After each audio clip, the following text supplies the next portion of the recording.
Toughest Student Astonished Classmates with Deathworld Tales. Welcome back, everyone.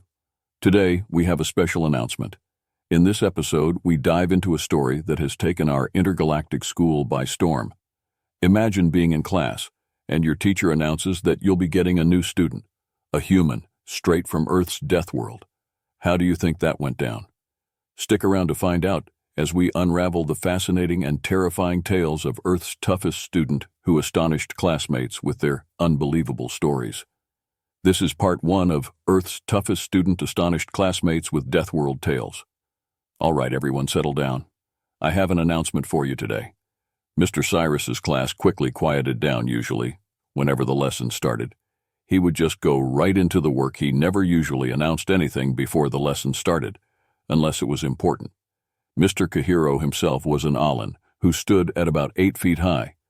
His race, while having the eye positioning of a predator species, was actually surprisingly a prey species. He had 2 tall antlers with long, slender arms and legs. Each of his hands had 3 fingers with a single thumb. He also had hooves, which wasn't uncommon among the many races of the Milky Way. Now I'm sure you're all aware of the newest race among the Galactic Council, the humans. The students nodded, some even making comments about them, usually about how they were seen as terrifying. All devouring Deathworlders you see every single race in Mr. Kaho's class were from very peaceful planets.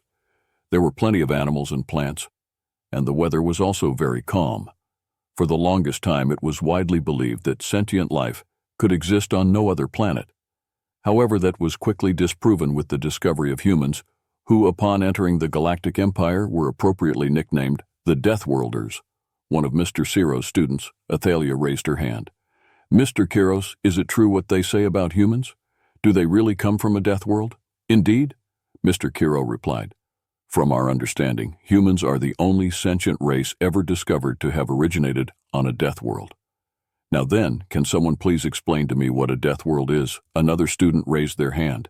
Death worlds are planets that, up until the discovery of humans, were believed to be completely inhospitable for sentient life.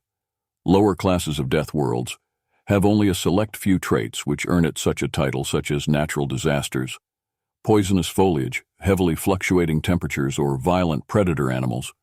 Usually, death worlds only have one dominating plant predator or natural disaster. Such worlds themselves are already rare, and for one to have multiple factors contributing to its ranking is even rarer. That's a short description of death worlds. Yes, Mr. Cairo said. Now I'm sure you're all wondering why I asked you about this newly discovered race of death worlders. That's because Mr. Kos cleared his throat with the students waiting in anticipation. We will be having humans attending this very institution. One will even be joining our class. Everyone was frozen with fear. Each student turned and looked at each other, conveying the same message without even needing to say a single word. Alia Apyrox was the only carnivore in the class, and everyone was already scared of her. Hell, all of the desks around her were vacant in fear that she may try to eat them. She wouldn't. Of course, she had more self-control than that, but the thought was still there. Pretty much everyone in the school, aside from the staff, was scared of carnivorous size. But Deathworlders that added a whole new layer of fear into the mix. What's more, there was so much that they didn't know about them. Finally, Mr. K. Heroes broke the silence. Since this new student transfer is such a big event for our class, and more importantly, our institute as a whole, for the next 30 minutes, you shall be given time to do as you please. You all know the drill. No leaving class without permission. Nothing inappropriate. And don't be too loud. Once the 30 minutes is up, your new classmate will arrive in the meantime. If you have any questions, feel free to ask me. The next 30 minutes was that of nothing but pure tension. Even Mr. K. Heroes was a bit anxious. He hadn't actually even met the human before. He knew nothing of their race, planet, way of life, or anything for that matter. All he knew was that this human that he was going to be teaching was from a species whose very existence had just turned everything they knew about sentient life on their heads. He did, however, catch some comments about the humans from the students in the class. Some said that they were omnivores, a type of creature that was only ever the used to exist. Others said that their raw strength alone was enough to overpower that of any other sentient species to exist, while in most cases, Mr. K. Heroes would cast such rumors aside. This was a special case, after all. They were all in the same boat when it came to knowledge of these creatures. While Mr. Kos was thinking to himself, Alia came up to him. "Sim, sir." Alia asked. "Oh, Alia, you want to ask me something?" "Yes, sir. It's about the Deathworlder. Do you know anything about them? You know how they act, what they eat, or their culture?" Mr. Kairos let out a sigh. "If I'm being honest, Alia, no, I'm just as much in the dark as you and everyone else is on these humans. Although I might refrain from using the term Deathworlder to describe them. If I were you, they may take offense. Do you think what the others say is true? You know that they're omnivores or that they're the strongest sentient species to exist?" Alia asked Mr. Kiro's thought for a moment before answering. "Well, if you're referring to the omnivore rumor, I highly doubt it. All creatures, primal or sentient, consume either vegetation or meat. There's no evidence to suggest that a creature could evolve on a planet with enough of both resources to be omnivorous. As for the rumors and strength." Mr. Caseros paused, going into deep thought for a moment. "It may very well be possible your race, the Pithrox, is carnivorous and is quite strong. It's possible that these humans could also be carnivores. After all, they are from a death world." Not long after there was a knock at the door. Everyone seemingly in sin fell silent. The time had come, the door opened, and in walked in the headmaster with a strange, never-before-seen creature. Everyone, even Mr. K. Heroes, stared at the human. It had 2 eyes on the front of its face, as well as a nose and mouth. It also had 2 hands, each bearing 4 fingers and 1 thumb. From what it looked like, it was about 6 feet tall, with what appeared to be fur on the top of its head. Alia, being the only carnivore in the room, noticed that it had a large amount of muscle on its body. This wasn't out of the ordinary for her, as Pyros had large amounts of muscle too. However, this creature's muscle appeared to be far more solid than that of any race she had seen. On that alone, she could tell that these humans were no joke, and the way it walked, it just seemed so strange, almost like it was built for stalking greetings. "Mr. Kiros," the headmaster said, "this is your new human student. Her name is Dina." "I see. What an interesting name," Mr. Kahiro said. "Pleased to meet you, human. I'm your new teacher. Mr. Kiro, why don't you introduce yourself to the class?" As Diana turned to face the class, many of the students kept watchful eyes on her. She certainly wasn't what they were expecting, but they all knew that looks could be very deceiving. Diana then cleared her throat and spoke in an oddly soothing tone, much like an Allen. This caught Mr. K. Heroes a bit off guard. "Hello, everyone. My name is Diana. I'm a human from the planet Earth in the Sol system. I'm 17 years old and I guess what you would consider to be female." The class began to murmur among themselves from only a few seconds before being silenced by Mr. K. Heroes. "Okay, everyone, as we all know, I'm sure you all want to ask the human Diana many questions. We will, if that's okay with them." Mr. K. Heroes turned to Diana, who simply nodded. Even though she had only just arrived, she seemed quite excited to share information about her people and her planet.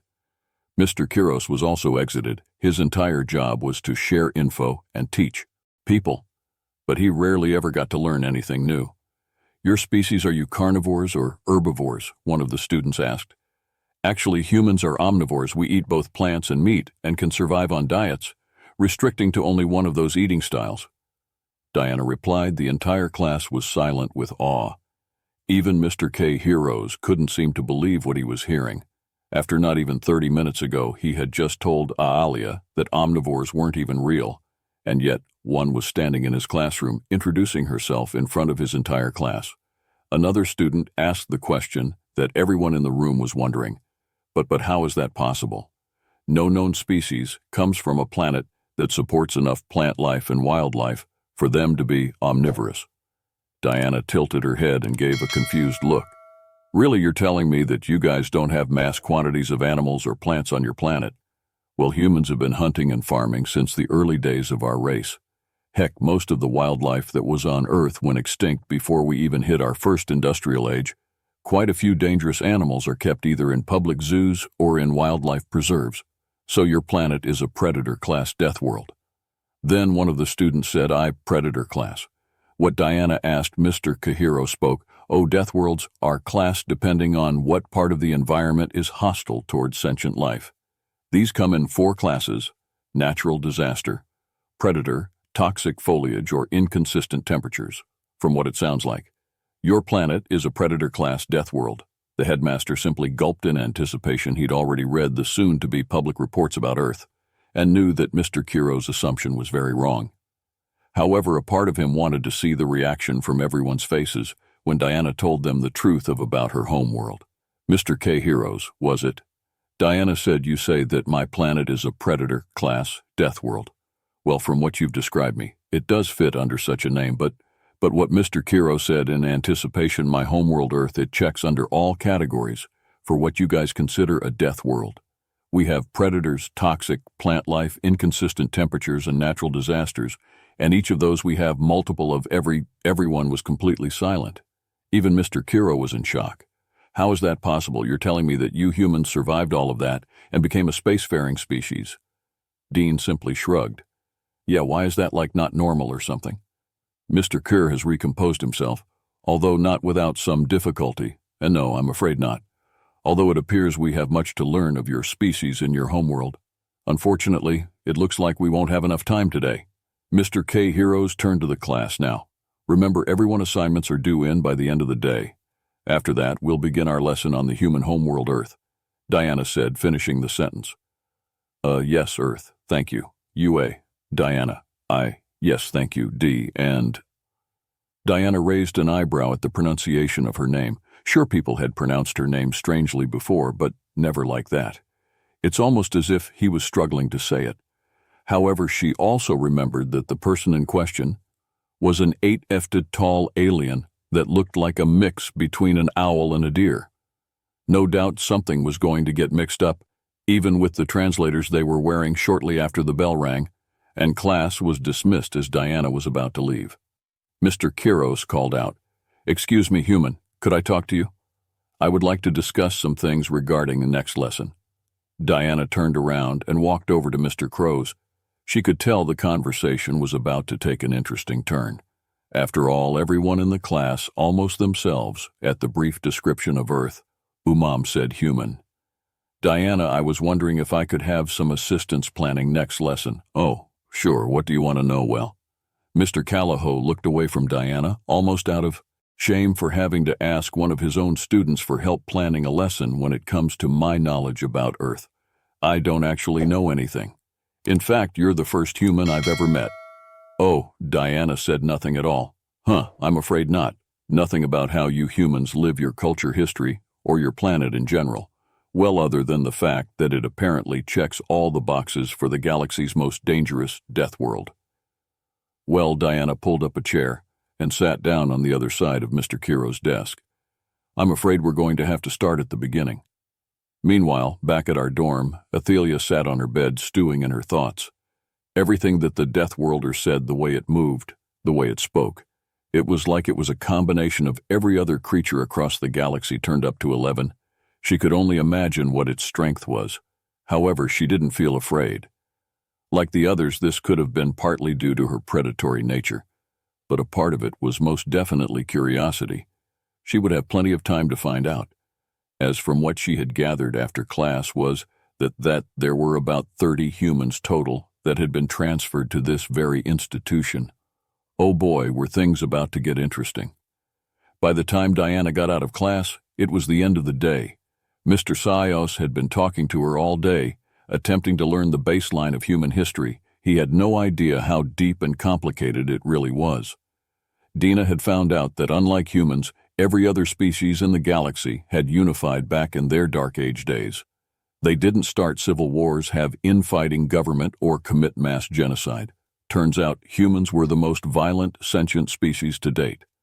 Diana herself was walking to her shared dorm with several files loaded onto her school's tablet, which she had been given to her before he left her, and Mr. Kos exchanged files of history. Diana got the history of every other species in the galaxy, although a large chunk was history on the Allen for obvious reasons. While Mr. Kiro was given several files on human history, Anna finally arrived at her shared dorm. She was surprised at how big it was. Her dorm was given a living space with several rooms going off to the sides, a bathroom, kitchen, and sleeping areas. However, she could tell that pretty much everything in there was imported from Earth.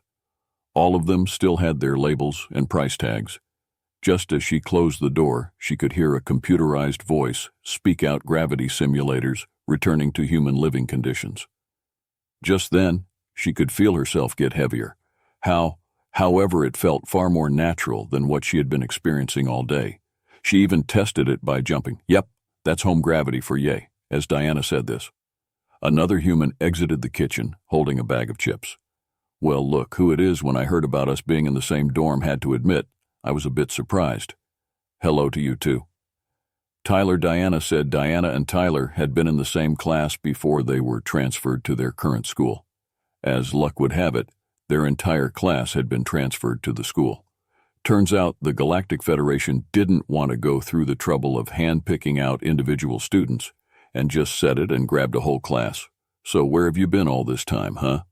Tyler asked. "Well, Deanna said my new history teacher planning a lesson about Earth, but it turns out the guy knows all about it, and let me guess, he kept you in so he could learn more about it." "Yep," Diana responded. "Turns out that the rest of the galaxy has themselves on mode. I'm being serious when I say that half of these guys don't even know what an earthquake is, or earthquake, one of the most natural things on Earth. And these guys don't even know what they are." Eller simply chuckled. "Yep, seems about right. Brody said that his war teacher almost fainted out of shock when he mentioned World War I, not to mention all of the students that actually did faint. Not only that, but Caleb's sport teacher had to actually pull him out of these guys. Equivalent of dodgeball because of how much force we throw things with. And don't even get me started about the argument that Jen had with the lunch lady at lunch when she found out that no one cooks their food sounds like a hell of a day." Diana said also, "What's up with the gravity? I feel like 5 times lighter outside of this room. You said it yourself, Diana, these guys are on mode. Everyone but us shares the same gravity, which turns out to be far weaker than Earth. Not only that, but even if you were to compare one of them at their level of gravity to one of us at our level of gravity, we would still come out on top by a pretty wide margin.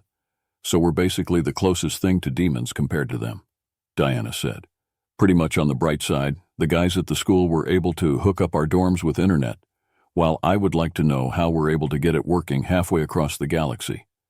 I'm not complaining." Deanna perked up when she heard that. "Thank God, I thought I was going to die of boredom. Well, I'm going to get myself something to eat. Tell the others I'm here." "Something like that we will do," Tyler said before returning to his room to finish off the packet of chips. Meanwhile, Mr. Caceros was going over the files that Diana had given her. He was trying to comprehend what he was reading about Earth. This didn't seem real to him. Giant storms of wind that would tear out entire buildings from the very ground itself. Massive rapid shaking from below Earth's ground that would tear entire cities apart at the seams. Gigantic mountains that spewed molten magma, thought only to be found surrounding a planet's core. Those were all just under the category of natural disaster, and he hadn't even finished it yet. He was spending less time reading and more time contemplating how humans not only survived these nightmarish conditions, but thrived. Diana even mentioned that humanity had gotten to a point where they were actively killing their planet and destroying the ecosystem. The very thought of a race that could conquer such a world, let alone bring it to. Its knees bewildered Mr. Cahiro beyond anything he had heard before. "Still working." "Mr. Castros," the headmaster said. Walking into the room, Mr. Cahiro yelped in surprise. He hadn't expected anyone to show up at this time. "Headmaster, I wasn't expecting you," Mr. Kos said in a surprise. "I thought I would pop in to see how you were doing." "Old friend, I assume you're going over the material for your next lesson." "Yes." Mr. Cahiro said, "I'm just having a hard time taking all of this in these humans. Headmaster, by all accounts, they shouldn't exist. I mean, destructive spirals of wind they call tornadoes, giant mountains that spew deadly poison and magma into the air. I haven't even finished the natural disasters part. And there's still the other categories. These humans, homeworld, tick every factor for a death world. And yet here they are," the headmaster said. "If I'm being honest, I jumped out when I heard that they eat capsaicin as a way of making their food taste more exciting. Please tell me you aren't serious about that." Mr. Koo said, "I'm afraid I am, old friend. The same capsaicin that destroys every other race's digestive system in the smallest of amounts is consumed by humans in amounts that would fill an entire payload of chemical warheads. That, Master, you're attempting to convince me that these humans consume a material that has been outlawed in every single system due to its possible use in warfare. Mr. Caro said, his head now in his hands. If you have a bad reaction to that, I should probably tell you that they also consume caffeine on the daily, the same substance that, when consumed by any other species, overloads their system and makes their entire body fail. Mr. Kisos looked up at the headmaster and then promptly slammed his head on his desk, groaning. The headmaster chuckled before walking out of Mr. K. Hero's office. Don't worry, old friend, your next lesson with the human die. And AA isn't for another day or two. You'll have plenty of time to read up on the humans until then. Mr. Coase looked up before letting out an even louder groan if the shock from these files didn't kill him. The humans just might. The next day came around and Diana was heading to the gym. Her first class of the day was PEing physical exercise. While she didn't exactly look forward to it, she reminded herself that she wasn't on Earth anymore, and that pretty much everyone else in the school, save for the other 29 humans, was apparently much pittance to them. Hell, the gravity here was about 5 times lighter, so the most likely outcome was that she would end up blitzing everyone when she got to class. She was greeted by gym instructor Coker, another alien. He wasn't the same teacher that taught Caleb, so he had no idea what was in store for him. So you're the almighty Deathworlder species I've heard so much about. Let me tell you first, bucko, in my gym you're all equals until proven otherwise. You want to prove yourself to me, then you have to earn it. Diana simply smirked at Mr. Coker. Well, I suppose I will. Then, Mr. Coker smiled. He liked a challenge, despite everyone who had come before him boasting about their strength. They all crumbled under his lessons. I'll admit, Deathworlder, you've got spirit, but let's see if said spirit matches your muscle. Mr. Coker turned and addressed the class. All right, everyone. Let's start this off plain and simple, 1 lap around the gym. Everyone groaned. None of them wanted to run it. It would take 5 minutes for them to all do it. At least, Deanne, on the other hand, just stood there confused. Just 1 lap. Mr. Coker turned to face her. Damn straight now. Move it. Get those bodies into action, Deathworlder. You're at the back if you think it's so easy. Then let's see if you can overtake everyone. Mr. Coker internally chuckled. There was no way she'd be able to outperform the rest of the class. After all, these students had been in this class the whole year. Up until this point, she had no chance. At least, that's what he thought at first when everyone started running. Diana blitzed past them instantly. It was like comparing an athlete runner to a sports car. Mr. Coker's jaw dropped instantly. If it could, it would have hit the floor and gone through it. Within less than 20 seconds, Diana had sped around the gym like lightning done. Mr. Coker was in complete shock. The other students had stopped running and were just staring at her. She didn't even look tired. How did you? Diana simply responded, Dude, my planet's gravity is like 5 times heavier. Even if I was under those conditions, I'd still be faster. Mr. Carr simply sat down. Everyone else finish your run. I think I need to sit down. Diana went up to Mr. Carr and asked, So does my spirit match my muscle? Before Mr. Coker could even think of an answer, the doors to the gym opened. Running in was, Tyler, sorry I'm late. Sir, I got lost trying to find this place. Diana simply stated, I told you. We should have come here together. Tyler said, Better late than never. So what's going on? We were told to run a lap around the gym. Diana said, Wait 1 lap, you're kidding. Right, I'm afraid not. Diana pointed to the other students who had almost reached the quarterway mark. Oh, they're on that slow, huh? Yep. Even with a planet with 5 times weaker gravity, these guys still run slower than a 5-year-old, all throughout this conversation. Mr. Coker was just listening. Did these humans really think that his class, his elite sports class, was slow? He wanted to protest. But he had just witnessed the speed of a human. Of course, they would consider such speeds trivial. Well, since we'll be waiting a while, Tyler said, grinning at Diana. Want to see who's got the better speed? Diana couldn't help but grin back. Oh, so you're challenging me, huh? Well then, game on. As the 2 humans approached the track, Mr. Coker couldn't help but watch with anticipation. He had seen the speed of a single human. Now he was about to see 2 of them race each other. The next few minutes went by. Like lightning, as the rest of the class were finishing their single lap, the humans shot around the gym like lightning, attempting to outrun the other hell. The speed from them alone was enough to throw others off balance. They were just that fast. By the time the class had finished their lap, the humans had already ran around the gym almost 50 times. Diana was clearly holding back when she ran her first lap. Now rest of the class went about the same whenever a new physical challenge was presented to the humans from Mr. Coker. They finished it with ease. Weightlifting, easy push-ups, trivial sit-ups play, it didn't matter what he tried to do. The humans were just too strong. In fact, often, the two of them would compete against each other, and in the process leave everyone lost for words. By the time class was over, Diana and Tyler found themselves more. However, it was time for everyone to head the cafeteria. Such competition made the pair hungry. And that's a wrap for part 1 of Earth's Toughest Student Astonished Classmates with Deathworld Tales. What do you think about Diana and her incredible background? Can you imagine adjusting to a school where you're considered an anomaly? Leave your thoughts and predictions for the next part in the comments below. If you enjoyed this video, don't forget to hit the like button, subscribe, and ring the bell for notifications so you don't miss part 2. Thanks for watching, and we'll see you next time.